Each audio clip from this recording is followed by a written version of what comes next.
Peace, y'all. Um, I hope everybody's doing great this evening. I'm Piper Carter, and this is the second episode of Beyond Breaking Barriers, the podcast about women in hip hop. As you guys come in, let me know if you can hear the sound. Let me know. Can y'all hear me? I'm gonna post in the chat just to make sure.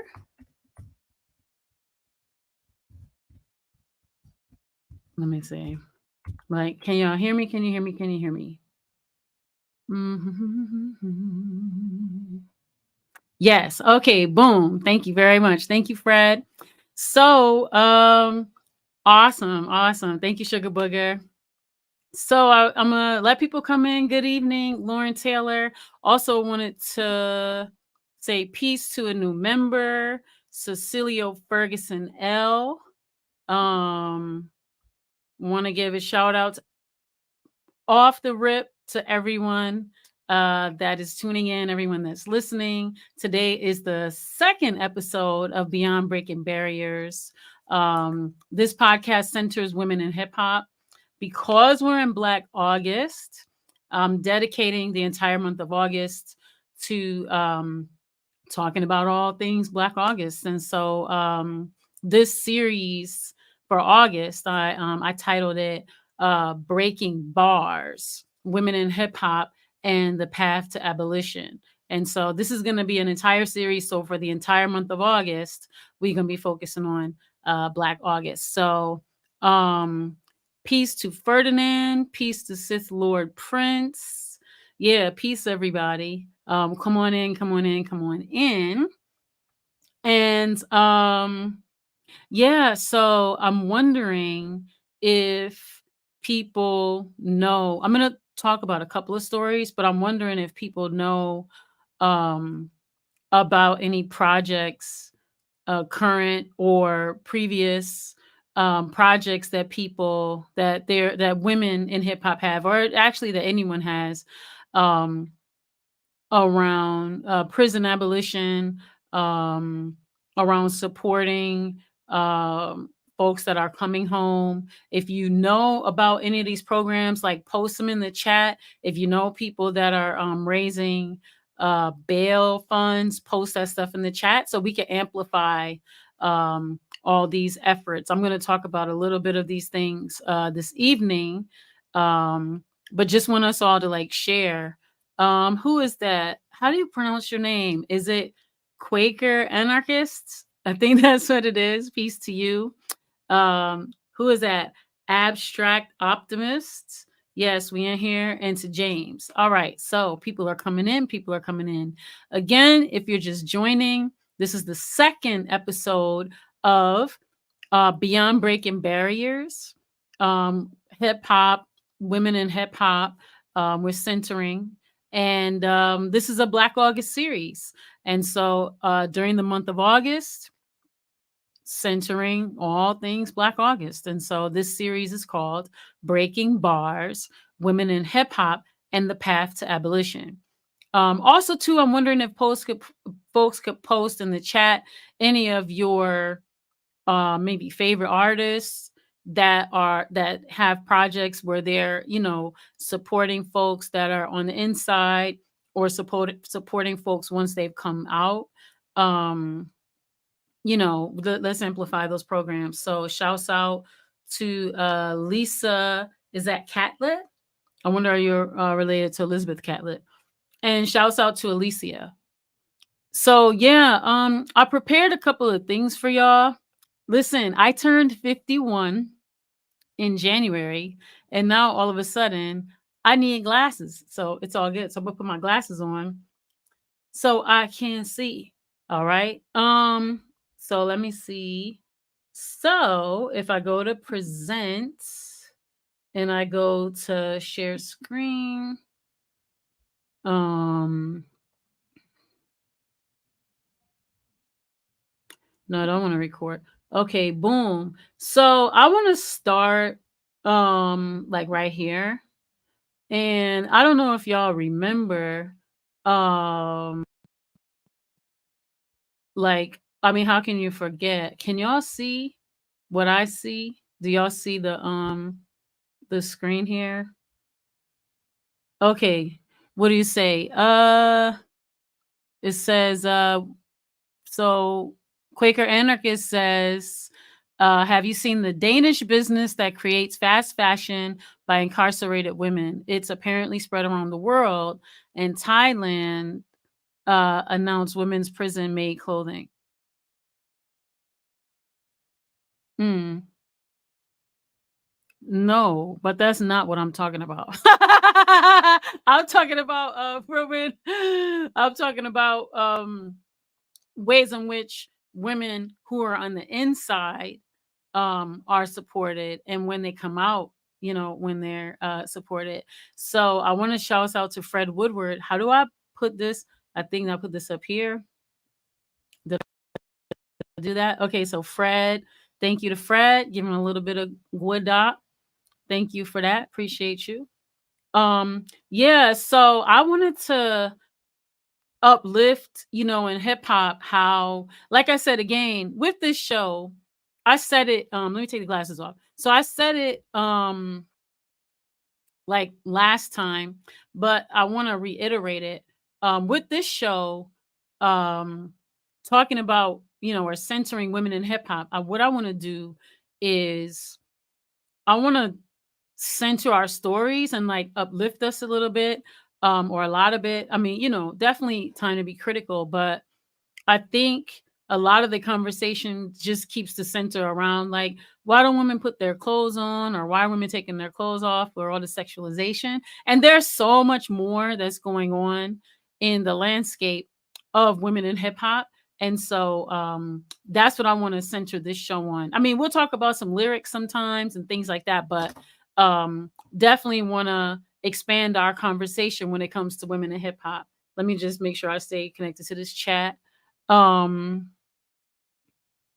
right. No, definitely. No, it wasn't trying to accuse you of distracting. I was just saying that want to kind of center the conversation around like what is happening, currently around, as we move towards abolition. Let me say that, as we move towards abolition. So if I go over here and look at it's an old article for sure. This is from 2016. But I wanted to uplift this because this article was in the Huffington Post. And this is just where I'm starting. I'm gonna get a little more modern, but pretty much the article is titled Remy Ma explains how incarcerated Black women are routinely forgotten, and the system is designed for you to fail. So y'all could look this article up. I want to just highlight this a little bit because I think it's a really important conversation, Um, so they were saying like 2 years after her release from state prison and fresh off winning 2 BET hip hop awards, Bronx rap star Remy Ma was speaking about the obstacles Black women face both behind bars and after they return, re-enter society.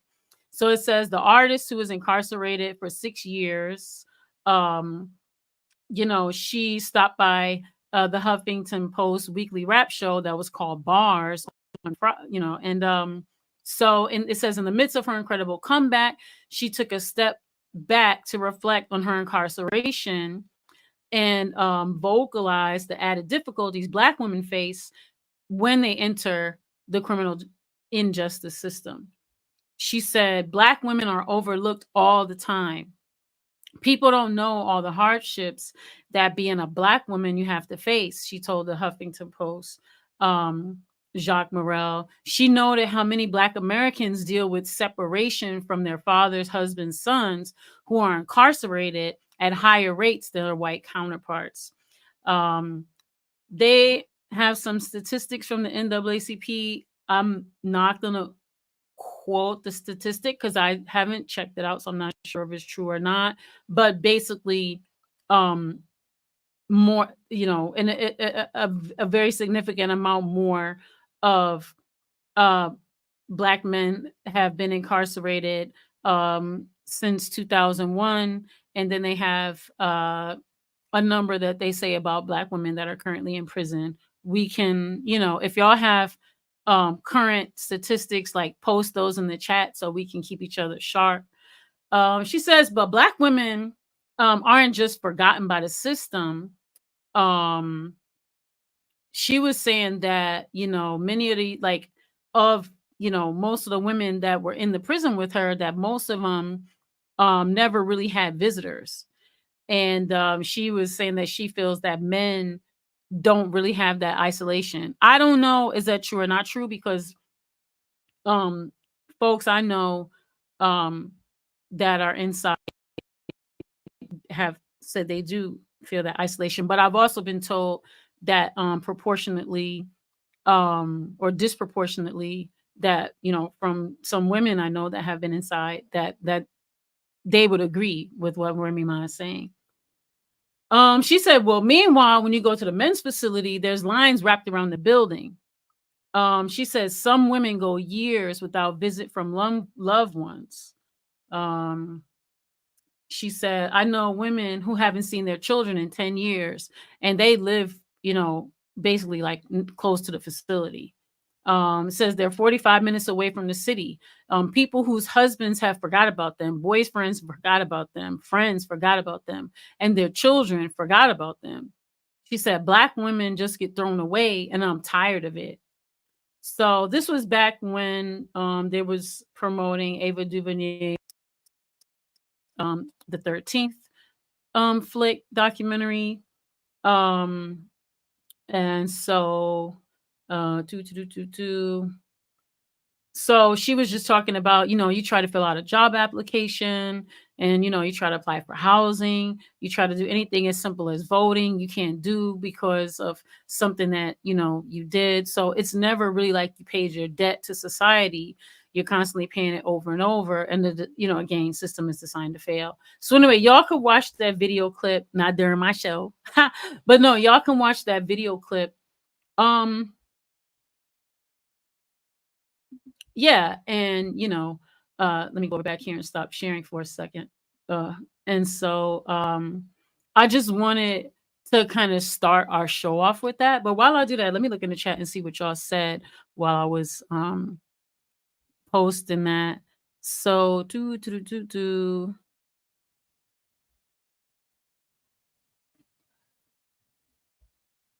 Right, I understand what you're saying when you talk about a popular person, but I brought Remy up because we're talking about, because this show centers women in hip hop, and I wanted to center a conversation around, you know, um,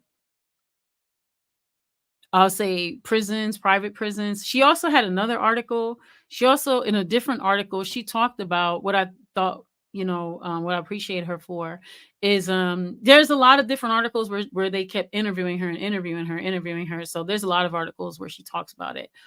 But basically, in another article, she talked about how, well, one thing she said was that that it bothered her a lot because women have been, I want to say, like the backbone of the community, and she was saying how it hurt her that she knew that a lot of women were um taking care of a lot of people, and that in their time where they really needed people, that people weren't really there for them, right? And so I think that's a really powerful analysis for um us to kind of reflect on, you know um and nobody should be in prison. Prisons shouldn't exist, right? I mean, um and definitely when we think about um the ways in which women in general are made to be the caretakers of society, and so to think of our caretakers being isolated, you know what I mean? Like, just, having to, uh, go without, any support, like, that's super heartbreaking. Would say, yeah, of course, of course, they do. The thing is, when you become a property, so to speak, or ward of the state. They do anything they want to do to you, experiment on you, feed you whatever, all the things. Prison is inhumane. You know what I mean? Like it just shouldn't exist. It says we need more women in hip hop to shed light on this. I mean, yeah, so that's what we're doing here. You know what I'm saying? Like that's the point of this group and this conversation. The Quaker anarchist says, thinking about Claudia Jones, the left of Mark's book calls out her isolation and loss of health from imprisonment and also lack of support. Right. So I want to center us around here because a lot of times we talk about, with women in hip hop, we talk about like, oh, why is she wearing that? She's talking about this, all the things. And I think, you know, we don't spend enough time talking about the impact that hip hop can have and has had on our folks in terms of being a tool to help us um, spread the word more about how we can, support people that are on the inside and support people when they come out. I would love for us to have more conversations about that and share more information about that. I want to see more lyrics and music videos, you know what I'm saying, around these type of issues, which is the reason I'm kind of bringing it here. Um, Right. So it says while we await court and before we even charge, our bodies are defiled for 2 years before we're even heard in court. Right. And so yeah, that's man, that's heartbreaking. Um, so I wanted to kind of start us there because many times we do not uplift or center when our folks bring us a particular analysis. And while I could say that Remy Ma, in what she promotes and her image, I don't know her personally. I happen to actually love her as a MC and an artist, and I root for her.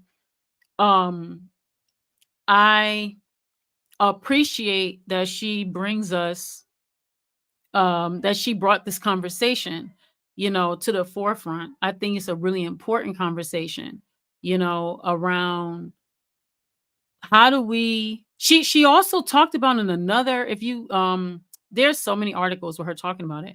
But in another article, I appreciate her analysis around had a very sharp analysis around private prisons. And she talked about how we need to do away with private prisons because it's a hustle. And of course, if you have to, the bail hustle, all the technology hustle around the phone calls and, the technology and just the ways in which the system forces families, if they want to stay connected to their loved ones, to be locked in to this system of just like, paying to be punished basically, you know. Um what did you say? Yeah. So I appreciate that, I appreciate when our artists do, I want to say like do good in having these conversations, right?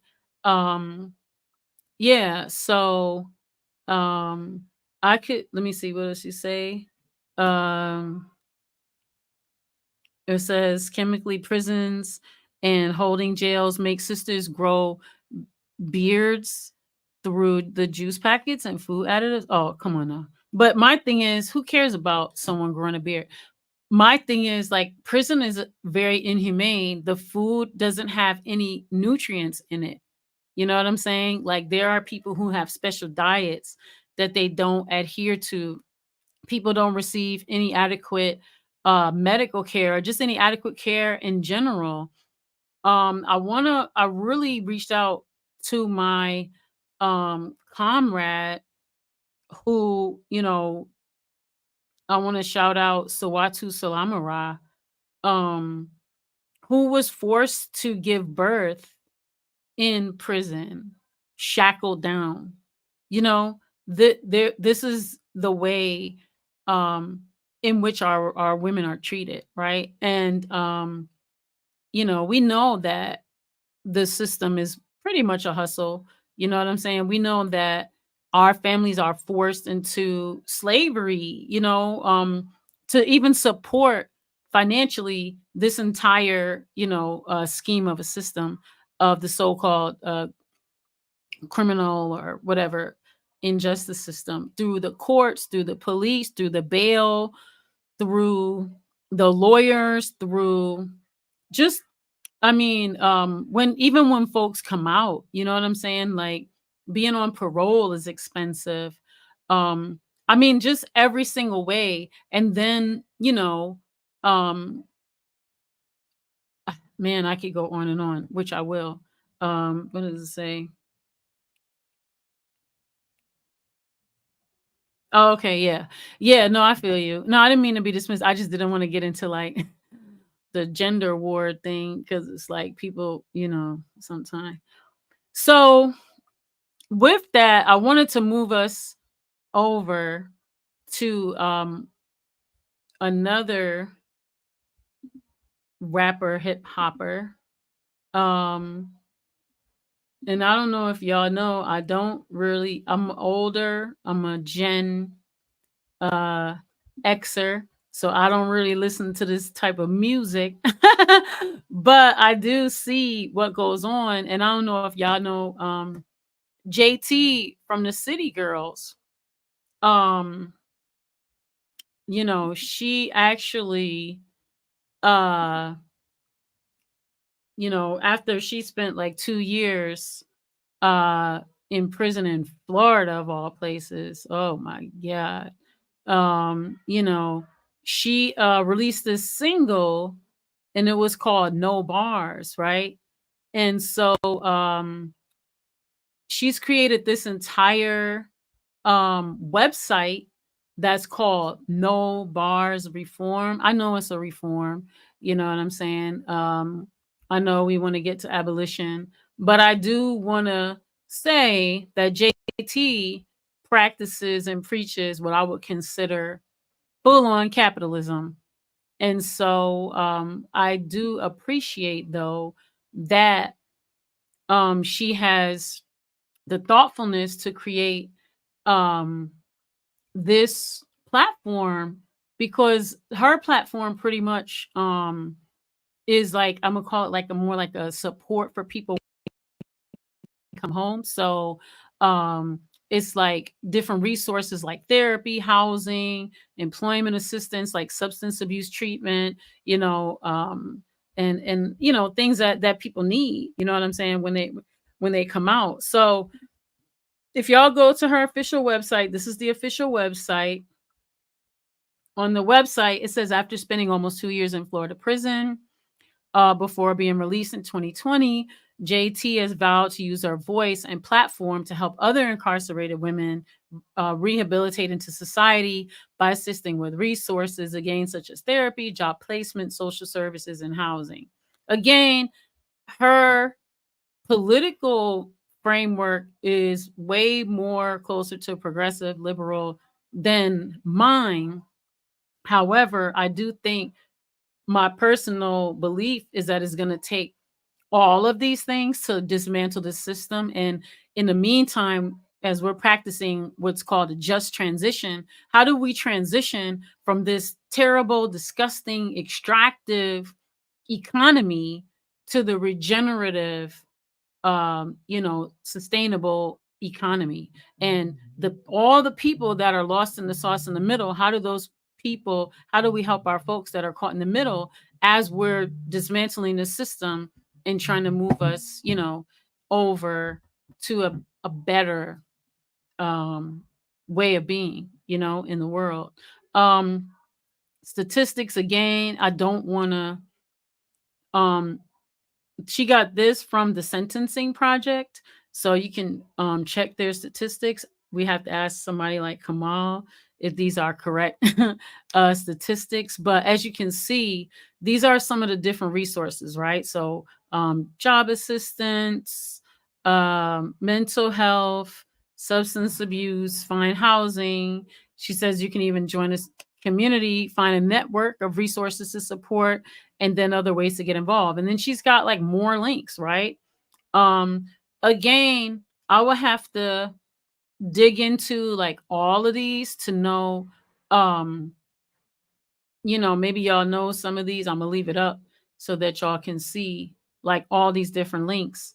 You know what I'm saying? But again, this is a lot more, way more liberal slash progressive than my personal politics. But if we can get some resources to people, you know what I'm saying? If somebody's starving, I don't believe to say, oh well, the food ain't good enough. You know what I'm saying? If somebody needs food, they need food. You know what I'm saying? So with that, let me see what y'all been saying in the chat. Um, and just going here and thank you while I'm reading some of these chat messages. Right. So this person, Nunu, said witnessed pregnant torture in jail and was tortured for reporting when I finally got arraigned. Right. That's a danger too. We have a lot of activists that are on the inside.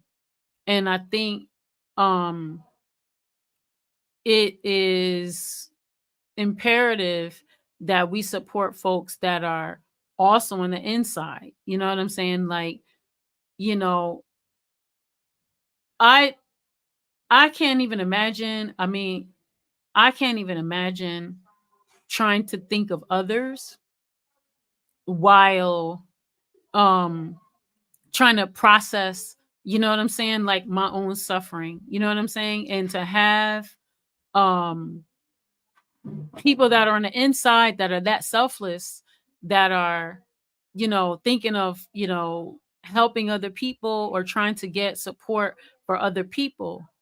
You know what I'm saying? Like these people need to be protected, right? Like these people need to be supported and surrounded. Um let me see what else is here. Um so let me see. It says people have a learning spectrum. They need to travel. Some people moving from reform, then may quickly jump to radical. Right. So, right, like everyone probably wasn't. I know I wasn't always on the abolition. I didn't always listen. I feel like in my spirit, I always was like about abolition, but I don't think I had the language or even the framework to have a full understanding about abolition per se. And I'm gonna be honest with you, before I knew about prison abolition, I always was thinking about slavery abolition, which is the same thing in a way. Um it's right. All prisoners are political prisoners at the core. Exactly. That's why I didn't even want to highlight like what she did per se, right? Because the point of it is that the system is is the problem, is, and trying and having this conversation, I don't want to center like who did a so-called crime versus like who was ever for the movement. Like for me, that's an old conversation, and we're so far gone. Like nobody should be in prison, and prisons just shouldn't exist. And so that's a part of why we're even discussing this around women in hip hop. Like, why would we even have a conversation around, Black August and women in hip hop? Because unfortunately, prisons are a huge part of our society and a huge part of um our community. I shouldn't use the word community, but I don't know another way to explain it.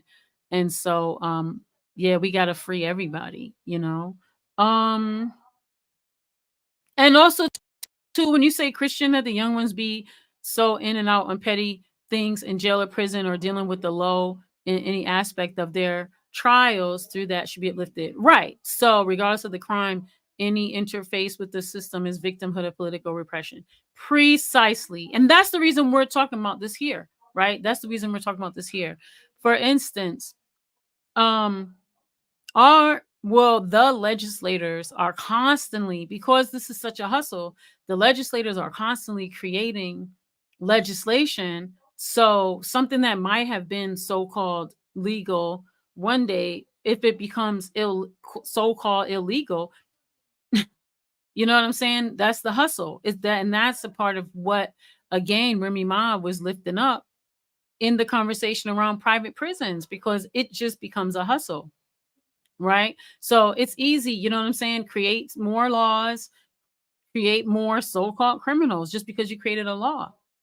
Um and that's really what we're dealing with, right? She said 8 months pregnant sister was tortured for 2 days next to my cell. I had to hear the scream. And we all asked for a doctor, but her guards blocked us all. Oh my God. I'm so sorry you had to deal with that. Um, it says I was almost killed by 4 guards for reporting. Oh my God. I'm just sending you so much. Um, it says Santa Rita, Alameda County, Oakland, murders witness. It says I'm a math teacher. Guards threatening to kill my kids if I spoke on what I saw. I mean, yeah, because why would you become a prison guard unless, I mean, this is opinion alert, but why would you become a prison guard? Like, you know what I'm saying? Unless, or police, you know what I'm saying? Unless you want to, like, inflict, enact some power, right, against somebody. It says violence against a pregnant woman is the clearest sign of a worse abuser and high risk femicide case, and our state is abusive. Yeah, I mean, right. Yeah, most of the guards, exactly. Right. I don't want to repeat that because we're on YouTube and the algorithm. But yeah, precisely. And yeah, I want to send you much yeah, peace to you and support. I hope you get all the love and support and wraparound that you need because that's a very torturing and traumatizing story. And yeah, again, thanks for sharing your story. Um I think because of the violence and like you said, femicide and all the ways in which women are abused, and not just women, our people are abused, it becomes such a normalized part of the ways in which people speak. And I think I definitely want to center that around a hip hop conversation because I'll say like even in even in the ways in which we, you know, just erase the the value of our people. You know what I'm saying? Like the value of our women. Um when I say erase the value, what I mean is like, for instance, it's very easy to have lyrics that just um I want to say like uh blame uh and uplift hatred. You know what I'm saying? Like there's so much hatred against our people. There's so much hatred against our women. And when we hear the lyrics and things, it becomes so normalized that it just becomes a lyric.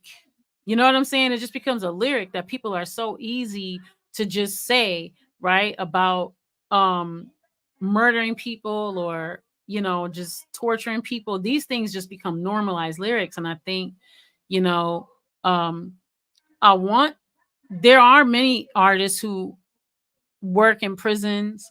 I'm thinking of Jessica Caremore. I'm thinking of Mama Soul. I'm going to bring some of them on.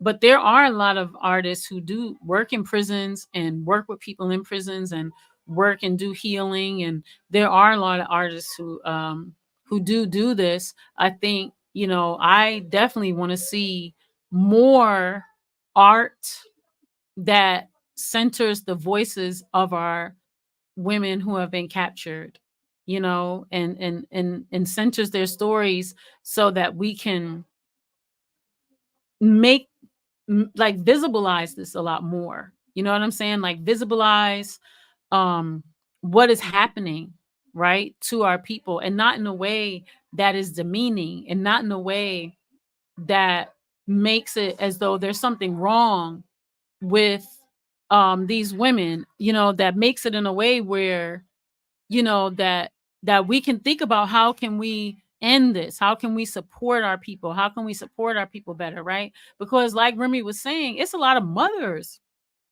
that are in that are locked up. You know what I'm saying? It's a lot of our community matriarchs, you know what I'm saying, that are just locked away and forgotten. And, the nurturers of society, right, are just locked away and forgotten.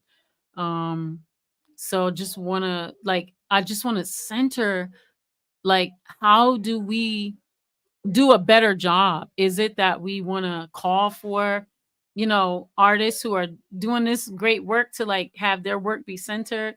Is it that we want to, like you said, there's a lot of people that are inside that are making music, that are making art, do their voices need to be, more centered? Yes. So go back here. Christian Ellis says it's difficult to parse what was racial and political because of the actual crimes.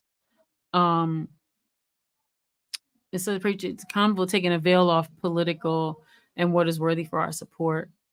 Um Says we talk about women's prison, it's just not enough support for them. Okay, we do. We need more support. I mean, the level at which prison is honestly a center point in our communities. We need to have way more of us like sending people commissary, like trying to do visits, like, making sure that people are okay. You know what I'm saying? Like, writing to people. You know what I'm saying? Mm, this is wild. So yeah, like, what is it that we can do? So I left that up a little. I left that up for a minute, and so that y'all can see that what JT has.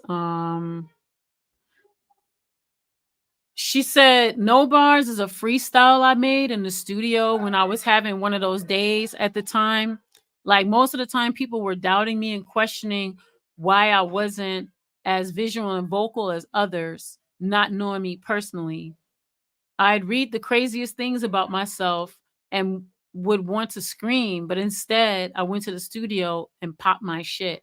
I know most of y'all heard it, but for those who haven't, I hope this freestyle finds you in a great place and is a start of the respect I deserve in music. No more hiding my love for music. I love music. I love my voice. I love popping shit. It's only me versus anxiety."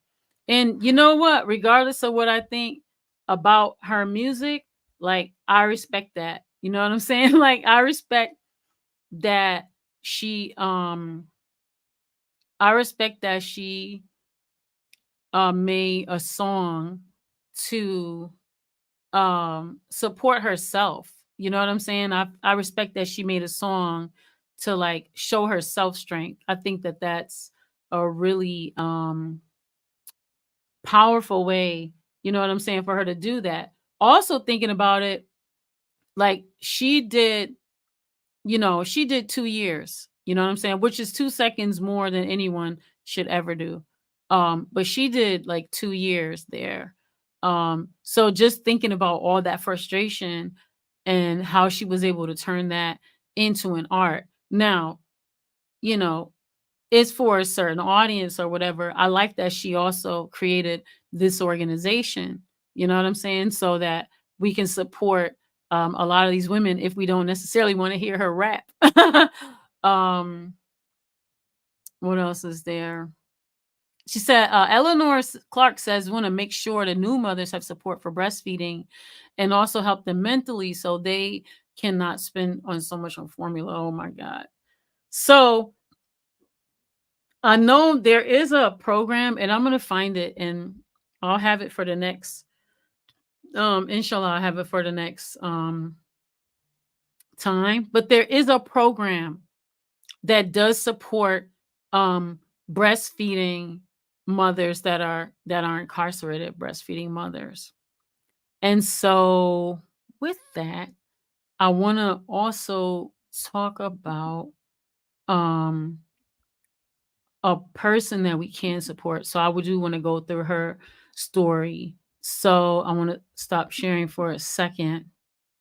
And I want to go over here and I want to present again, share my screen. And I want to say here, we'll start here. Wait, is that the way? Is it this one? No, we want to do this one. Yeah. Oh no, we'll do this one. Okay, boom. So I wonder if y'all could see that. So speaking of support, here's somebody that we can support. So this is Joy Powell, right?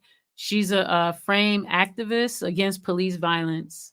I'm gonna hold this up here for a second so y'all can write her name down, please. Free Joy Powell. Okay. I wanna bring up her. I want to bring up how we can support her, right? Because that's really important. Let's go here and do you want to go here first? Yeah, so let's go here. Boom. So this is the website. It's freejoypowell.org, FREEJOYPOWELL.org. So Joy is currently wrongfully incarcerated in New York State. This is Joy. So it says the website was created by Joy's team of legal advocates for the purpose of sharing Joy's story with the hope of securing her freedom. And so I'm going to go over here and stop sharing for a second. And let's go here. Okay, boom. So let me go here. I just want y'all to hear her story for a second. Okay. Let's go here. So it says meet Joy. All right. So as a pastor and consistent activist against police brutality, I'd like to say police terrorism, and violence and oppression in her community, Reverend Joy Powell was warned by the Rochester Police Department that she was a target because of her speaking out against corruption. On many occasions from 95 to 2006, Reverend Joy held rallies and spoke out against police brutality and police justifications in Rochester, New York. In 2006, she was accused and convicted of first-degree burglary and assault. Joy is sure the prosecution was politically motivated based on her activism through her organization called Equality and Justice for All. An all-white jury tried her, and the state provided no evidence and no eyewitnesses. Reverend Joy was not allowed to discuss her activism or say that she was a pastor. The person that testified for her was not allowed to tell the court that he knew Reverend Joy through her activist work in the church. Furthermore, Judge Francis Affronti promised he was going to give her a harsh sentence because he was biased against her. While serving a 16-year sentence for the conviction, a cold murder case was pinned on her. The trial was fraught with misconduct, yet she was convicted and sentenced to 25 years to life. She is currently seeking counsel to file an appeal. This is recent. So did we go here? Okay. So okay. If you, I don't know, let me make sure that y'all can see this. And let me see if I can make it any bigger. Let me make sure I can make this a lot bigger. Well, maybe this can be, let me see, can y'all see this? Let me make sure. I think that's it. I think that's as big as it can be. Okay. Can y'all see this right here? This is her mailing address. And so You is Reverend Joy Powell, 07G0632 at the Bedford Hills Correctional Facility, PO Box 1000, Bedford Hills, New York, 10507-2499. And you can email Joy. So you says you access the JPAL website, select New York as the state, and enter the number 07G0632 as the inmate ID. So the prison regulations disallow prisoners from corresponding with each other. So Joy asked that other prisoners don't try and write her. So let's see what else is here. All right, boom. So this has been ongoing. I know it says 2022, but this has been ongoing. So this is still going. I just got an update, this update, okay? So I want us to see if we want to support someone. This is a woman that, we can support currently. I'm going to leave. Let me move this so y'all can see. So I'm going to leave that right there for a minute while I go back over here to the chat and see what we're saying over here. So the prison guards turn off their body cams, right? When they want to do harm. Man. So Quaker Anarcha says there's the Rose program for Black women, partners with Champs for Indigenous women. They focus on Black women breastfeeding, particularly protecting women with drug addiction, and they protect families too. Thank you for that, Quaker Rose, reaching out sisters everywhere. Right. So free Reverend Joy and free them all, right? We want everyone home. No, we didn't talk about that, Timothy. So yes, the Jericho movement. Yes, the Jericho movement is doing such great work. I mean, it's really powerful work. We just got a Jericho Detroit chapter. On my personal podcast, I happen to be able to interview them a few months ago. Unfortunately, with some of the Cop City stuff that we're supporting here in Detroit.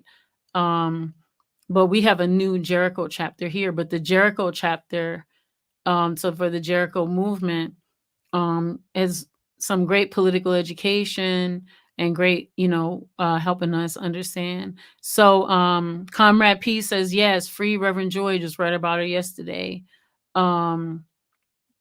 You're right, strong flower. You know what I'm saying? That's why we gotta work. That's why we have to work together. You know what I'm saying? That's very important. Okay, so Christian Ellis says the NOI has various support programs. Yeah, they've had support programs, I think, since the beginning. Brother Malcolm, what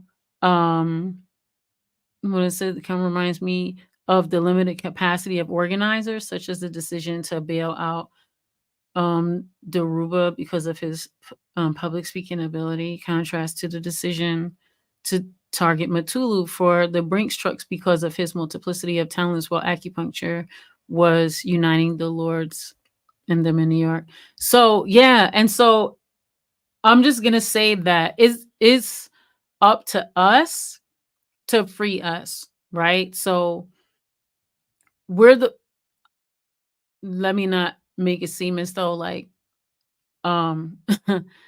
like it's like as if there's not this whole system that we're fighting against.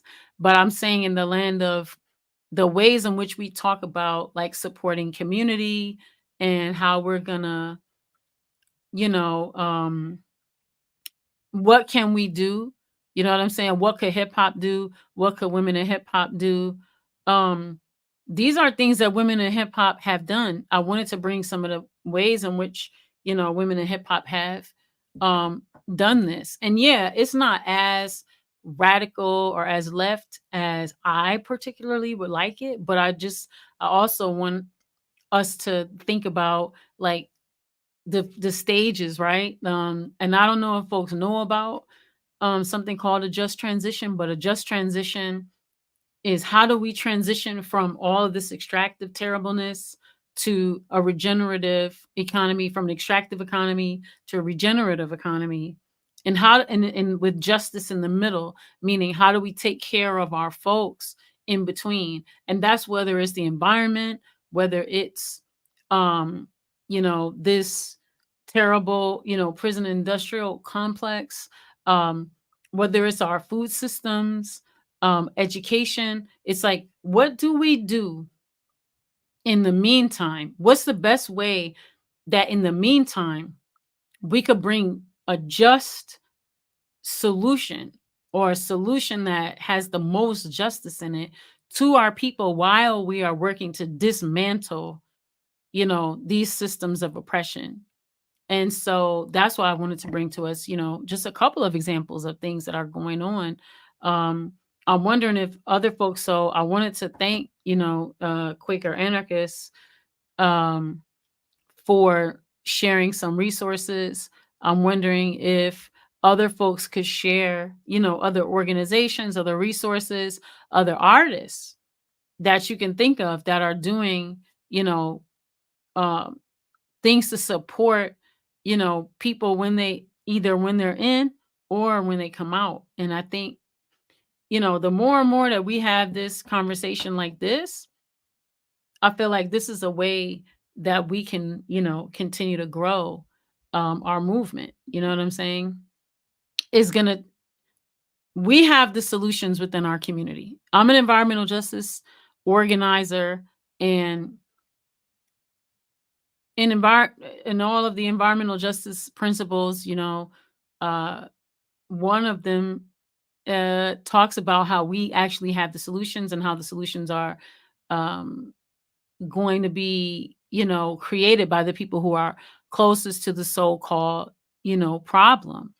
And because our communities are being attacked, it can be very difficult for us to see ourselves as powerful, and it can be very difficult for us to see our power, because the enemy, the oppressor, this terrible system, you know, is so monstrous, is so diabolical. It can be very difficult to actually feel and see just ourselves as powerful. You know what I'm saying? As we're living through all of this treacherousness. But because these ways in which we're being attacked are being turned up, it tells me that we're, on some level, we're winning. We're winning the hearts and minds of the people. That's part of the power here at Black Power Media. So much consistent political education that happens, winning the hearts and minds of the people. I'm going to equate it to, as an environmental justice activist, I'm a water warrior. So in my water warrior work, I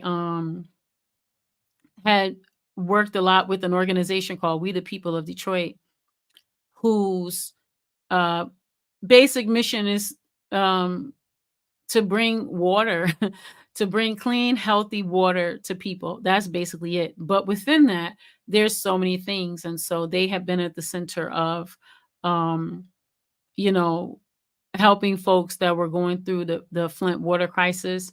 Again, I'm always going to talk about this.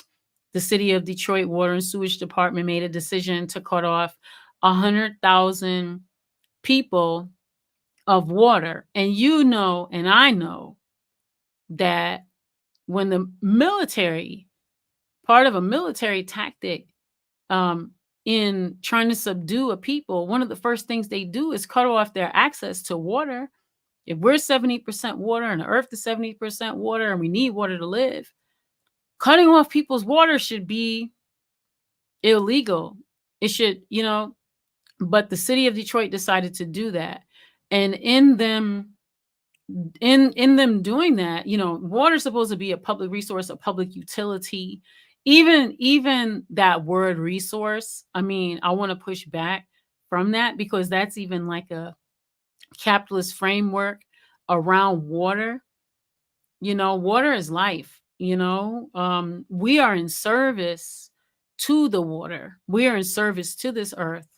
And even to think of it, in that kind of way, the water and sewage department was like hiking up rates and creating all these hidden fees and then criminalizing people for not being able to pay. And what they did, they developed this uh law policy where when they would go to cut off someone's water, even if it happened, even if people were owed like 2 cents, it could be $150, whatever. When they would serve the shut off notice, they would show up, or they do show up, it's a current policy, to people's houses um with the Detroit Police Department as well as Child Protective Services. And what they do is they remove the child or children from the home. They charge the parents with neglect and abuse.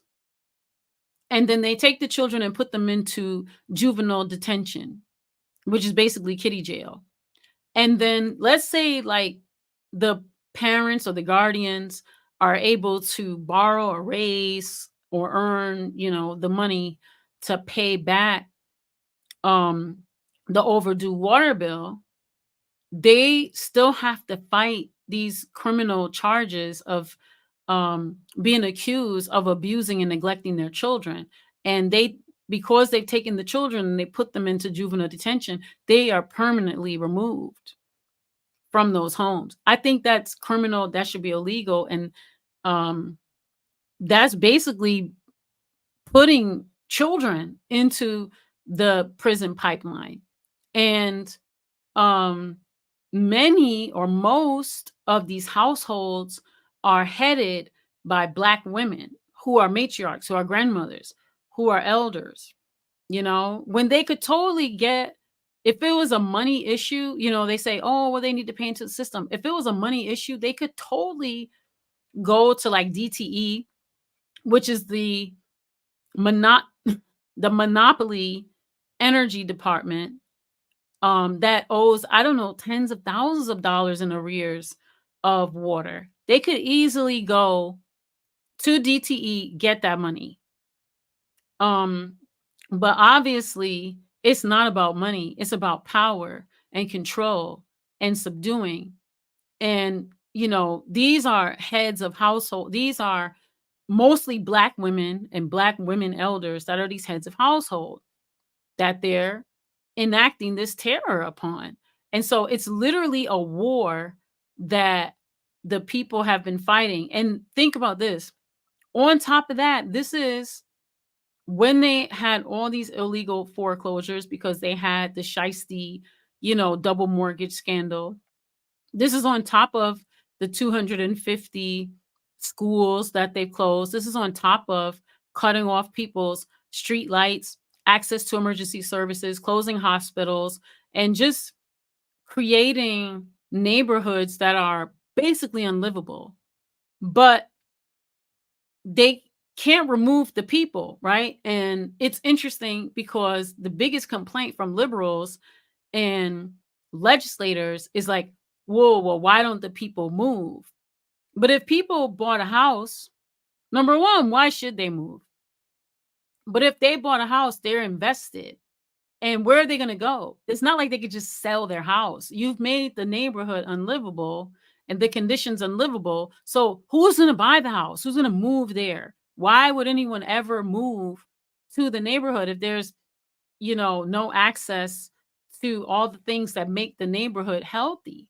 You know what I'm saying? And now they have this whole rhetoric and programs and all this stuff where they're saying, oh, they want to have walkable communities. And then they're asking all these questions as if they don't know the answers. Like, how do we create sustainable, livable communities, walkable communities? How do we make safer communities? It's like you created this entire problem to make the neighborhood unsafe and unlivable. And now you're asking these questions. And these are from legislators who, in Detroit, our power system looks a little bit different because we're a majority Black city.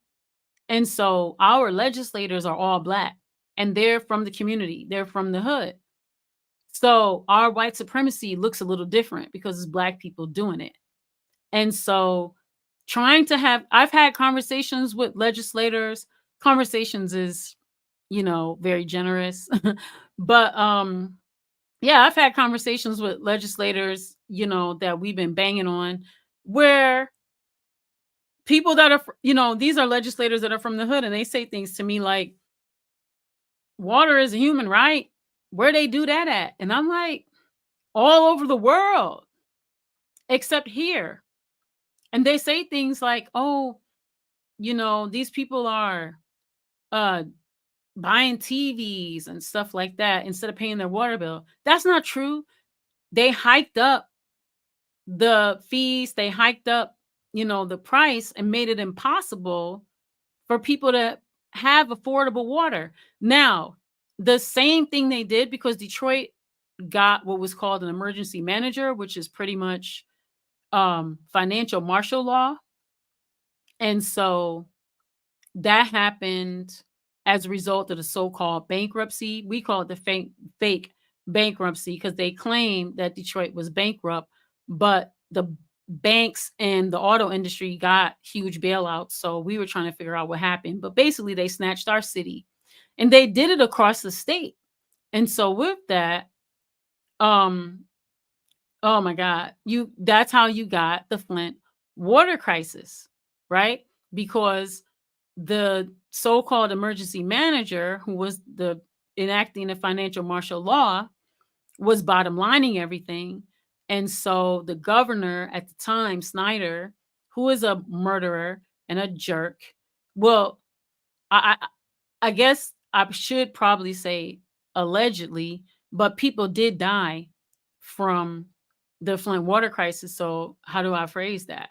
And he was convicted. So that is a truth. And they recently overturned his conviction. Can you believe it? This year, he did all types of things. He had people hide the emails. I mean, it was a mess.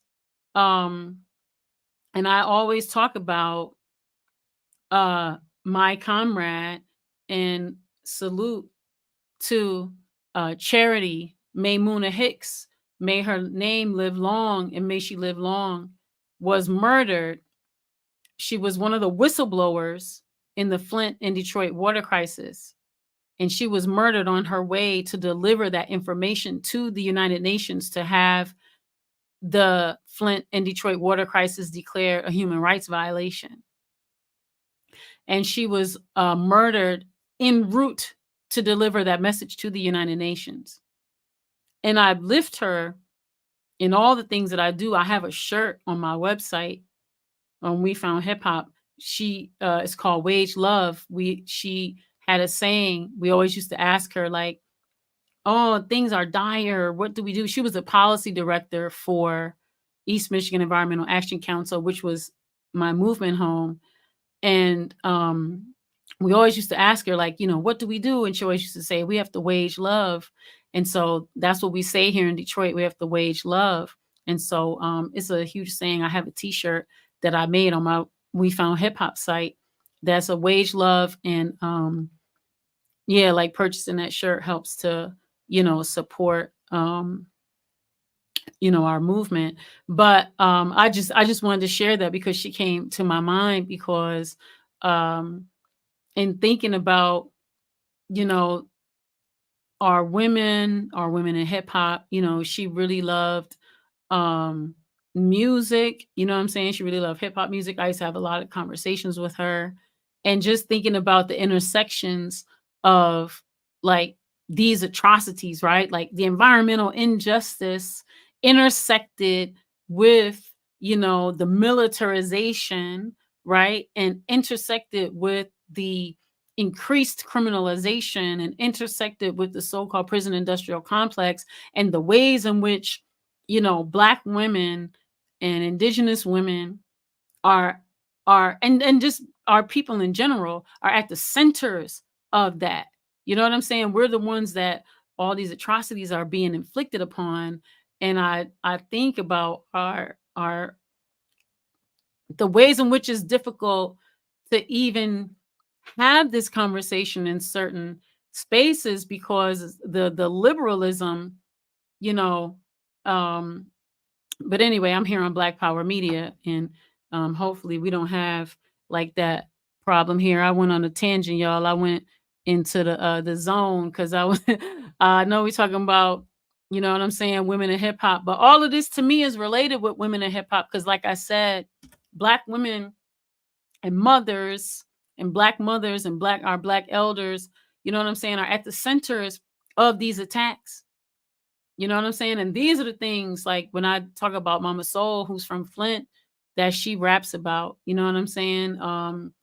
And just so many of our people just are, we at the top of the broadcast, if y'all joined late, I talked about Remy Ma bringing up her time that she spent, away, and how she was uplifting how women are forgotten, how women are, tossed away, that when they get locked up, and how many of these women are mothers and heads of household and matriarchs and things, and how they're the caregivers of society, and people don't go visit them.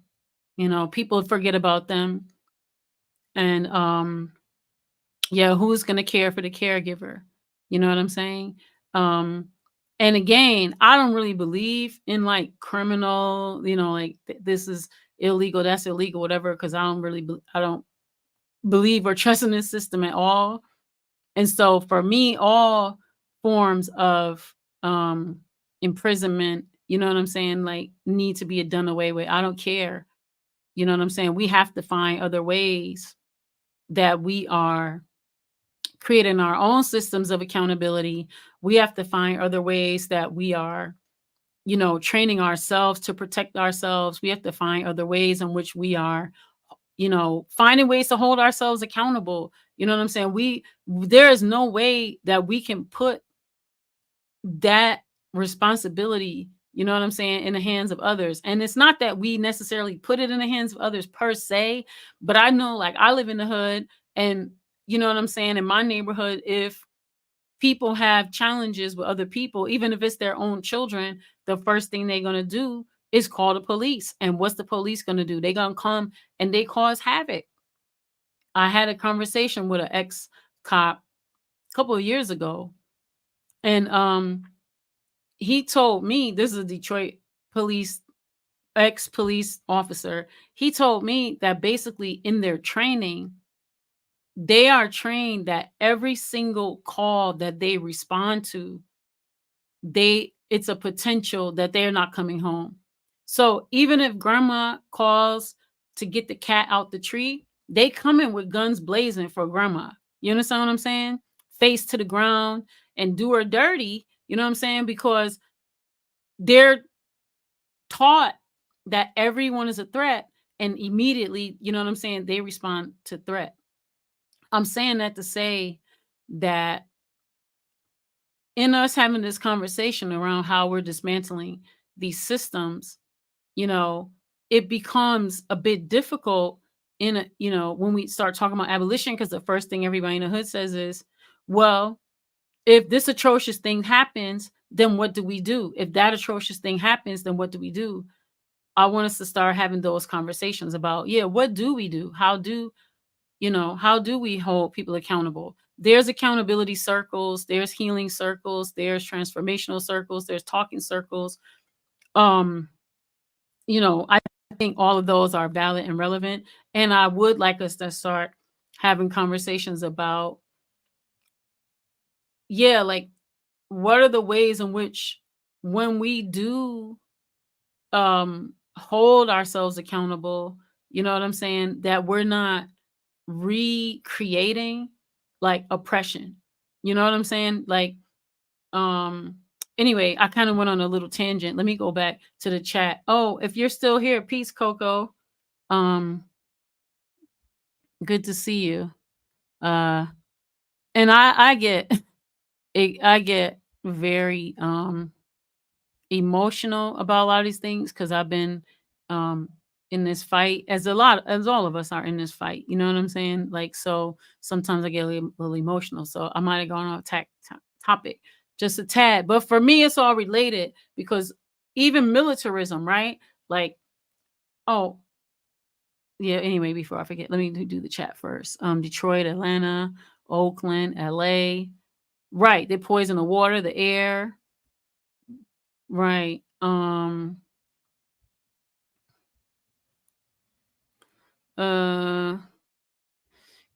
I do wanna,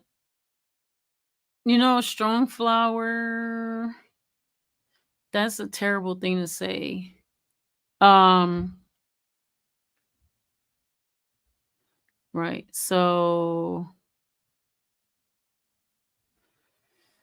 you said there's a group in Detroit led by Brother Ramsu to combat homelessness with available properties for free house folks. Okay, yeah, that would be a good thing to um so I missed this at 9 o'clock. You said free the land. Coco, yeah, free the land. Um, who else is there? Okay.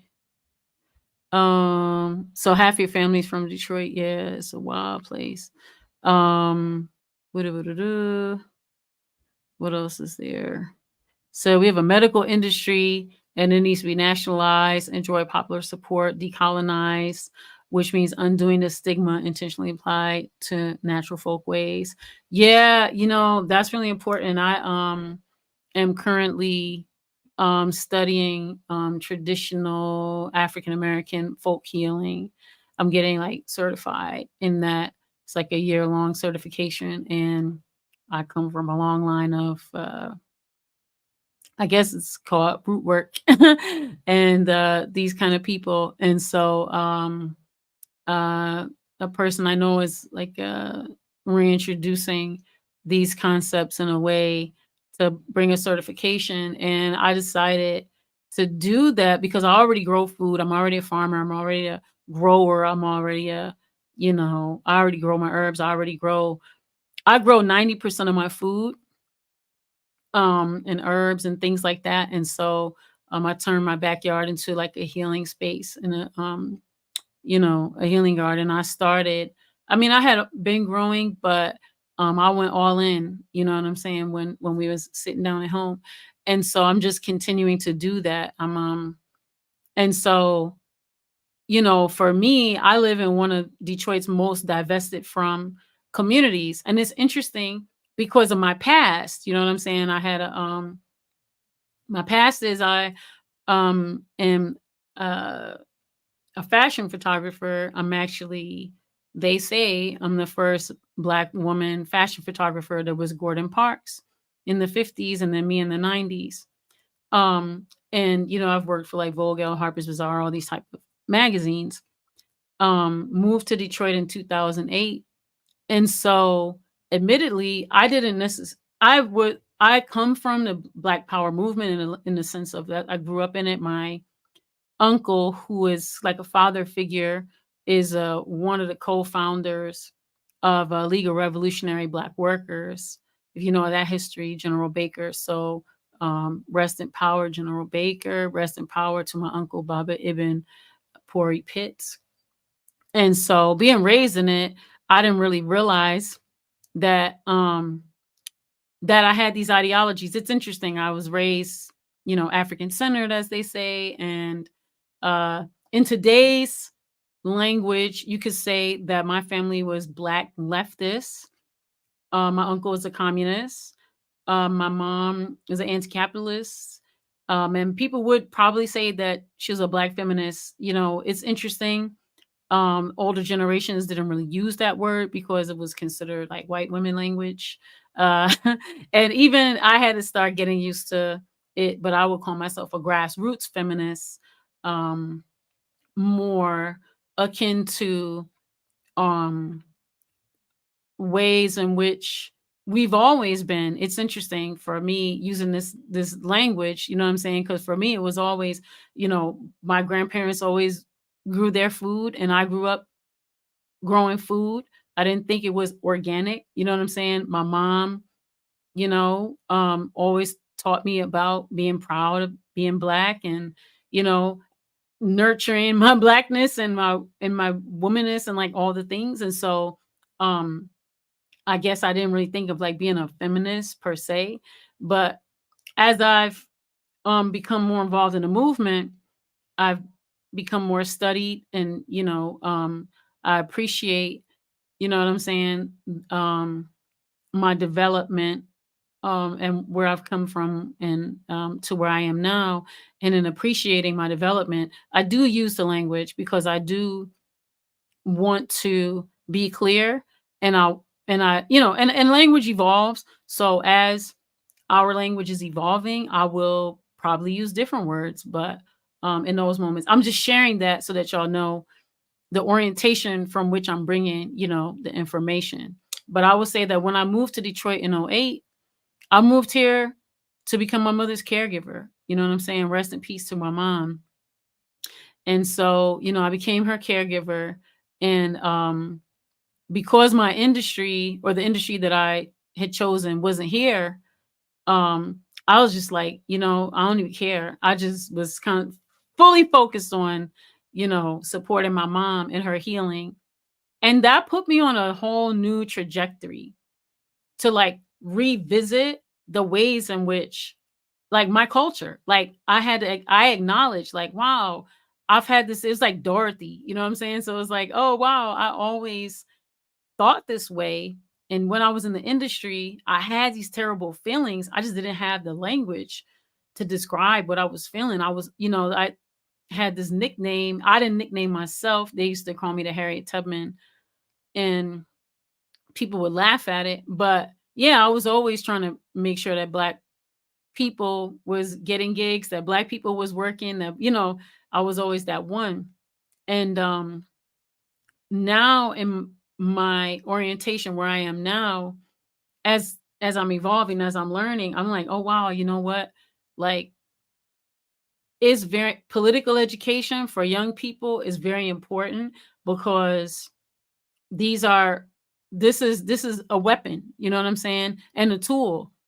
Like being able to like sharpen, you know what I'm saying? And being able to think about the ways in which we want to be in the world and what type of world we want. You know what I'm saying? Like this is very important for us. I kind of went off on a tangent, but this conversation made me kind of think about that. Um oh yeah, Coco, I am familiar with Black Milk. He's dope. I was actually this last year, or this year, I was actually one of the readers for the Kresge grant here in Detroit, meaning basically read the grants and choose who gets money. And I actually am happy to say that I chose Black Milk to get a Kresge grant for this year, and I'm happy about that. um Yeah, I'm studying these plants because there's so much to learn from these plants, and these plants love us. You know what I'm saying? And it's so much for us to learn from these plants. So my goals look at medicine and everything about politics, survival skills, self-defense, like energy, practical skills. Let me tell you something. I grew up African centered. I grew up in this African centered school.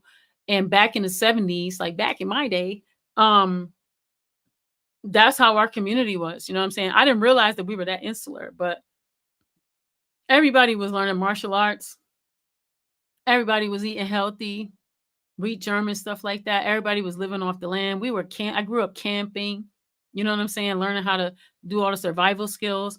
And when I was growing up, I didn't know that. I mean, I guess now it's a whole industry, but back then, this is just what we did. We lived, we lived off the land, and we learned how to do these things. Um, all these things. So yeah, the same should apply to rehabilitation. So last year, 2022, I completed an adult rites of passage program. I went through a lot. My mom was my best friend. It like when my mom passed away in 2021, she passed away the week before Mother's Day, tore me apart, just tore me apart. I didn't, I'm an only child and well, from my mom. And it really, really did a number on me. So I put myself in therapy, found a Black woman therapist. I quiet quit my therapist because she wanted to put me on antidepressants. No shade to anybody that has to do antidepressants. It just wasn't for me. And my family has a history of addiction, and I was like, nah, I'm not about to go down this road. I'm gonna find some other ways. I tried to have conversation with her. She wasn't really listening to me. I was like, I'm not about to battle my therapist. And full transparency, she also had a background of working in the prisons, and so I think she was very systematized in that way and couldn't really think off of that way. And so I actually put together a resource. I'm gonna share it. I need to share it. Um, there's a resource of Black therapists that I've looked up. I've been trying them, and I'm steadily. It's hundreds of them, so you got to go through them one by one. But I'm steadily looking for um, a culturally competent Black woman therapist that is an elder, that is more into natural and holistic ways of being. Um, but with that, I've been working on my own healing, and you got a lot of online resources and stuff like that as well. And so with that, um, I've been in this rites of passage program. And so I guess I graduated. Well, it's called an initiation. I don't know if you ever see me wearing white, but so I was initiated into this healing lodge, and it's the children of the two shields, the red road and the black road. And so it is helping us to understand how to live in a way that we respect this planet and her resources, her so-called resources. We are also one of her resources. Ourselves, our community, others, our children, our elders, our water, our land, our air. And so in this, there's a lot of different aspects to it that I can't necessarily share here. But what I can share here is that it has been very healing to me. And it's actually a healing lodge. And if you know anything about a healing lodge, it's a place where we do reclamation of our practices. So that much I can say. You know what I'm saying? That much I can say. Right. And so, and also too, with these healing lodges, um a lot of my training that I've been doing recently, I'm gonna say recently, like over the last decade, I've been getting more training in being a healer. I won't say that I will ever call myself a healer, but I guess I am a healer of sorts. I utilize arts and culture to do healing. I work with youth, and I utilize these plants and these ways. I've been learning a lot about healing circles, talking circles. I've been certified and trained as a circle keeper, and a lot of like conflict resolution or reconciliation and things like that. And so a lot of these practices in certain spaces are being used to support our folks when we're coming home. So things like Reiki, massage, yoga, talk therapy, rest, you know what I'm saying, nutrition. So these are the ways in which I guess, like, for me now that I'm kind of practicing incorporating that into hip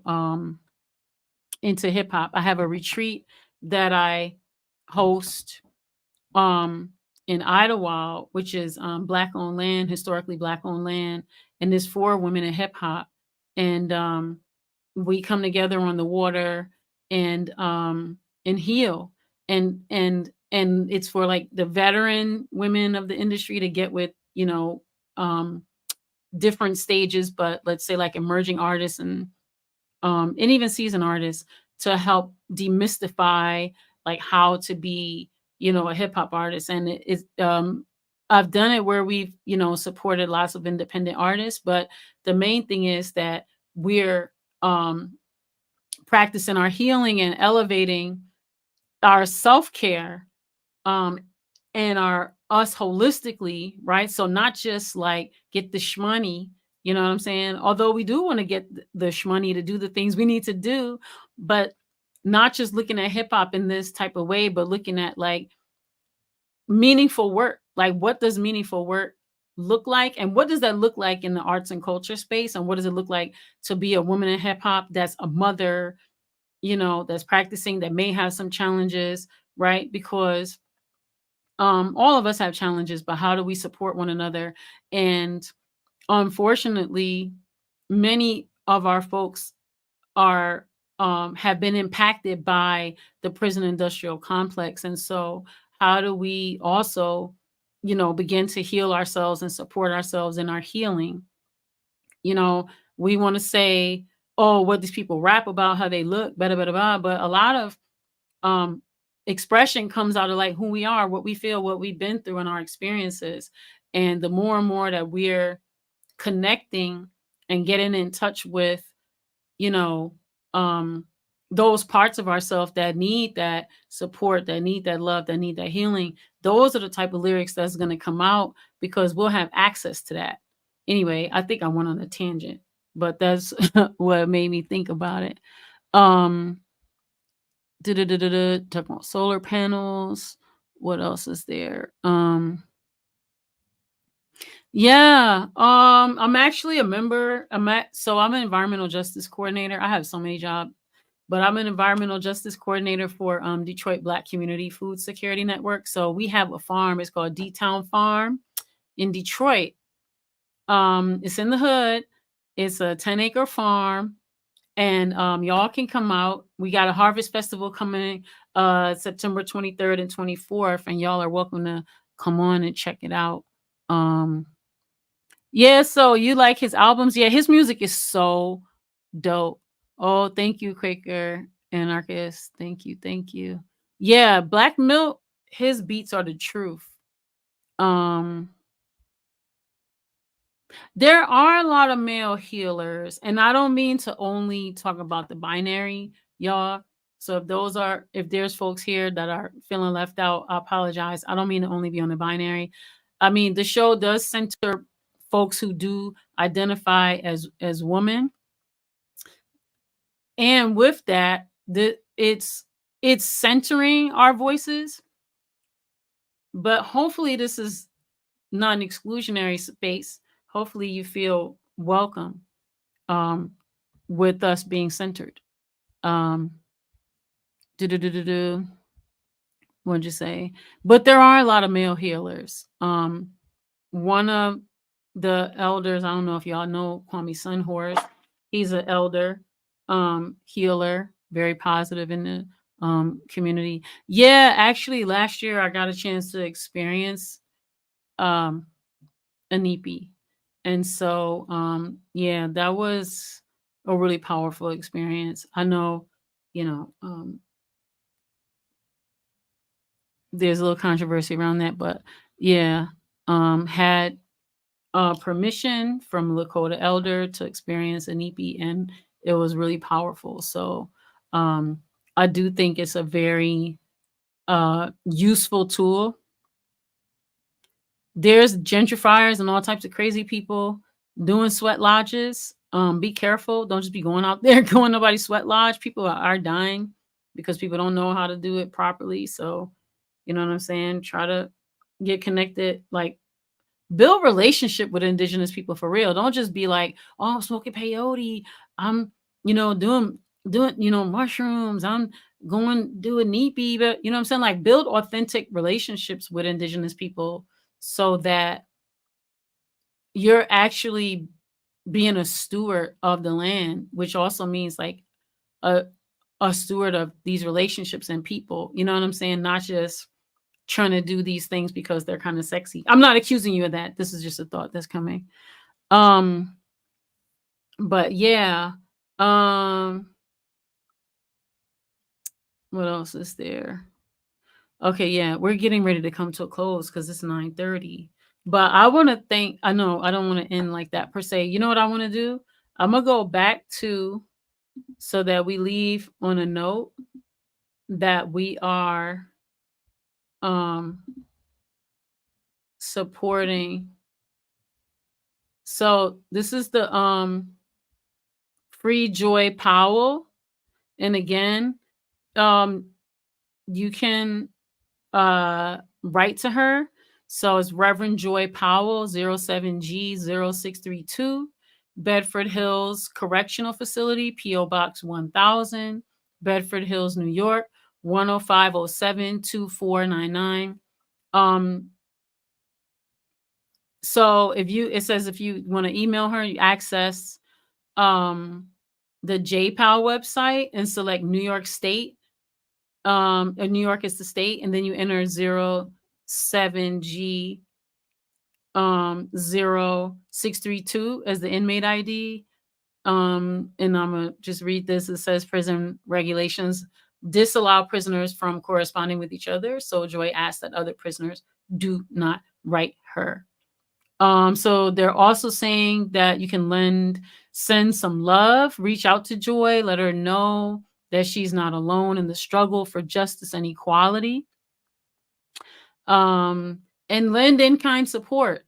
It says we are especially seeking individuals with legal expertise and campaign management experience. And if you go into the website and let me put the website here. If you go onto the website, and which one has the site so you can actually see it? Is it this one? Yeah, here we go. Okay, boom. So freejoypowell.org, FREEJOYPOWELL.org. And let's, share her story. Let's, send her a note. Let's, uplift her. And in this moment, I do want to just take a second while we're all gathered. Go to the website, please. It's really important. We talked a lot about supporting, but every single time that we do something, let's actually do something, not just talk about it. Let's do something. So freejoypowell.org. Okay. Share her website, please. Share her story. Go on her website and check out her story. I think when we talk about women in hip hop can use our voices and our platforms to amplify the voices of those who are being oppressed and can amplify our own stories. It is up to us to create and tell our own stories and to amplify our own stories. We could continue to have a conversation about women in hip hop that centers why we're dressed a certain way, what we're rapping about, and this kind of thing. But we all know that this prison industrial complex and this mass incarceration system is at the center of our neighborhoods and the center of our communities. And so if we want to dismantle this system, let's follow and find artists that have music that talks about dismantling this system.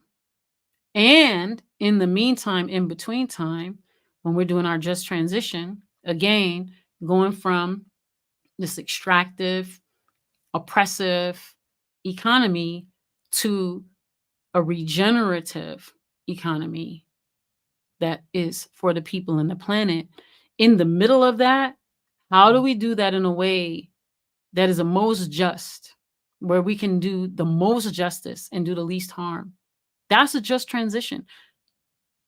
Because this beast is, I believe that because this beast is so huge, and while we are dismantling it, we got to take care of the people on the way to dismantling this other thing. And there's people who need commissary.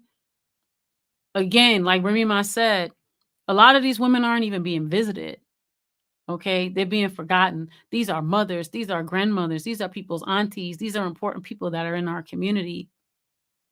Let's let them know that we love them and we care about them. Let's put something on their commissary.